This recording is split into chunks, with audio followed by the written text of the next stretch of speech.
Hey guys, welcome back to my channel. आज मैं आप सबको जेई लेवल डिटर्मिनेंट्स के कुछ बहुत इम्पोर्टेंट ट्रिक्स एंड टिप्स देने जा रही हूँ।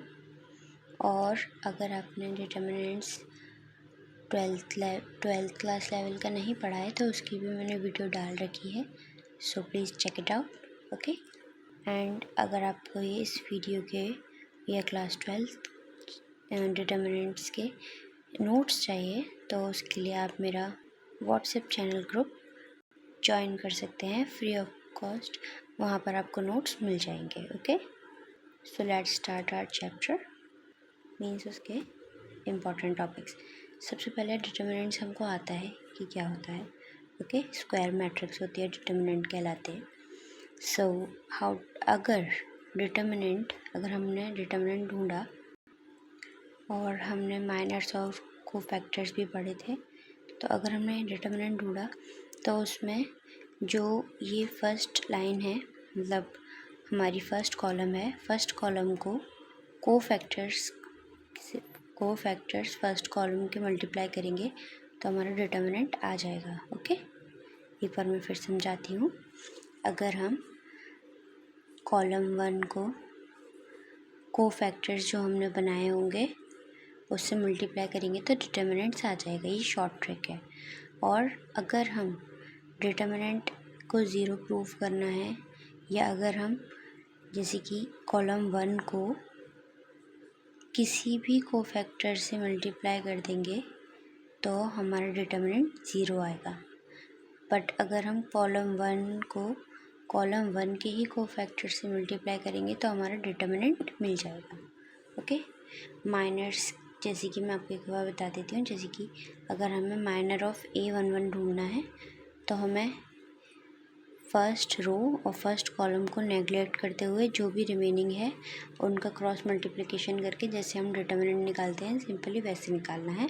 और कोफैक्टर्स उससे भी ज़्यादा आसान है, क्योंकि इसमें सिर्फ I और J की वैल्यू, अगर I + J हमारा ऑड आता है तो हमें नेगेटिव साइन लगाना होता है जो माइनर्स की वैल्यू आती है, और अगर इवन आता है तो हमें पॉजिटिव, मतलब जैसा है माइनर जो आंसर आया है वही रहता है, ओके। एग्जाम्पल, अगर हमारा जैसे कि 1 + 1 2 आया तो ये इवन आ गया, तो जो इसका माइनर की वैल्यू होगी A11 के माइनर की जो वैल्यू होगी वही कोफैक्टर होगा। बट अगर A12 तो इसमें 2 + 1 कितना हो गया 3, तो 3 हमारा ऑड है, तो हमारा जो कोफैक्टर होगा, ए का जो कोफैक्टर होगा वो माइनस हो जाएगा, ठीक है। मतलब जो माइनर है उसके आगे माइनस लग जाएगा, वही आपका कोफैक्टर बन जाएगा। और अच्छे समझने के लिए आप मेरी डिटेल्ड वीडियो देख सकते हैं, ओके।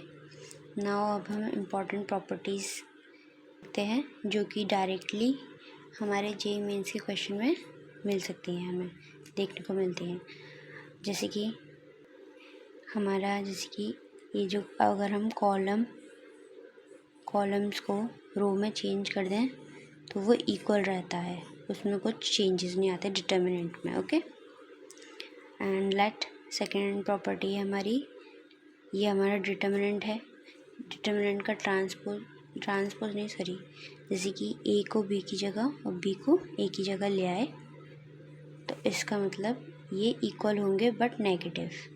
जो हमने डी नॉट दूसरा निकाला है वो इसके डी फर्स्ट के इक्वल होगा बट नेगेटिवली, ओके। ये हमारी सेकंड प्रॉपर्टी। नाउ थर्ड, अगर हमारा फर्स्ट रो और सेकंड रो के जो नंबर हैं वो सेम होंगे और ये थर्ड रो के डिफरेंट, तो हमारा ज़ीरो डिटर्मिनेंट आएगा। और अगर हमारा कॉलम 1, ठीक है, कॉलम 1 अगर ज़ीरो होगा, कॉलम 2 कॉलम 3 कुछ भी हो तो ज़ीरो ही आता है, ठीक है। नाउ दिस प्रॉपर्टी, अगर हमारा डिटर्मिनेंट कुछ दिया हुआ है उसमें हम के से मल्टीप्लाई करते हैं फर्स्ट रो में, तो हमारा ये एक प्रॉपर्टी होती है, जैसे कि जो डी नोट है D2 है, डी नोट मान लो या D2, वो = हो जाता है जो हमने मल्टीप्लाई किया है के कांस्टेंट इनटू डिटर्मिनेंट जो फर्स्ट वाला होता है, ओके। नाउ ये सबसे इम्पॉर्टेंट है अगर हमें डिफरेंशिएशन करना हो किसी एक डिटर्मिनेंट का। ओके, तो वो कैसे करेंगे, जैसे कि ये हमें गिवन है f1x, ये जो भी कुछ गिवन होगा उसका अगर हमें डिफरेंशिएशन करना है तो इसमें हमें सम करना पड़ता है। जैसे कि इसका डिफरेंशिएशन होगा, पहले फर्स्ट रो का डिफरेंशिएशन करते हैं और सेकंड और थर्ड रो सेम रहेगी, फिर फर्स्ट रो सेम रहेगी, सेकंड रो का डिफरेंशिएशन होगा और थर्ड रो सेम रहेगी। मतलब ये जो सेम वैल्यू होगी वो पूरी की पूरी एज इट इज़ कॉपी हो जाएगी। एंड इन तीनों को प्लस करना होता है, फिर थर्ड रो को डिफरेंशिएट करना है और फर्स्ट और सेकंड सेम रहेगी। ओके, ये एक प्रॉपर्टी होती है। नाउ दिस, अगर बी सी ए और सी हो तो हम उसे माइनस का a³ b³ plus c³ minus 3ab लिख सकते हैं। नाउ अगर फर्स्ट रो हमारी 1 हो, मतलब यूनिट हो, और ABC और ये सेकेंड रो और थर्ड रो डिफरेंट हो तो हम उसमें a minus B into B minus C into C minus A कर सकते हैं।